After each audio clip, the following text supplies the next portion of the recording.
সবাই এক, কেউ ভিন্ন নয়। আমরা সবাই অভিন্ন হয়ে আমাদের এই প্রাণের দাবি আদায়ে সর্বোচ্চ চেষ্টা করব। এখন সংক্ষিপ্তভাবে কথা বলার জন্য অনুরোধ করছি আব্দুল কাদের ডাক্তার, আপনি সংক্ষিপ্তভাবে কথা বলবেন।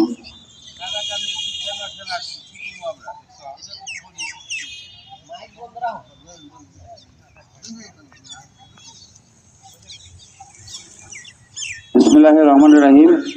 সম্মানিত সভাপতি, উপস্থিত আমাদের 6 ইউনিয়নের অন্যতম ইউনিয়ন নিশ্চিন্তপুর ইউনিয়নের ভাইয়েরা, আসসালামু আলাইকুম।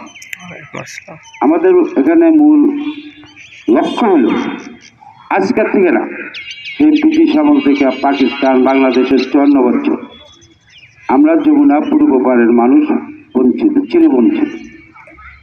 আগে তার সংখ্যা ছিল কম।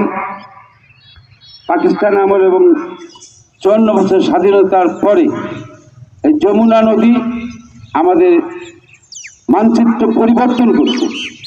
আপনারা দেখেন, গুগলে সার্চ করে দেখেন সেই পাকিস্তান আমলে যে যমুনা নদী ছিল কোথায়, আজকে সেই যমুনা নদী কোথায়। এই যে ভৌগোলিক প্রাকৃতিকভাবে এই পরিবর্তনের ফলে আমাদের ভাগ্যেরও পরিবর্তন হয়েছে, আমাদের মন মানসিকতার পরিবর্তন হয়েছে, আমাদের বৈষম্য বেড়ে গেছে। এটা সত্য না মিথ্যা? সেই পরিপ্রেক্ষিতে বাস্তবতার কারণে আজকে আমাদের এই আলোচনা সভা করতে হচ্ছে। আমাদের যমুনা পূর্ব পাড়ে আগে যে ছিল অনেক ছিল, খালি গ্রীষ্মের মধ্যে নদীটা ছিল। নিশ্চিন্তপুর কিছু কভার করছে, কিছু করে নাই।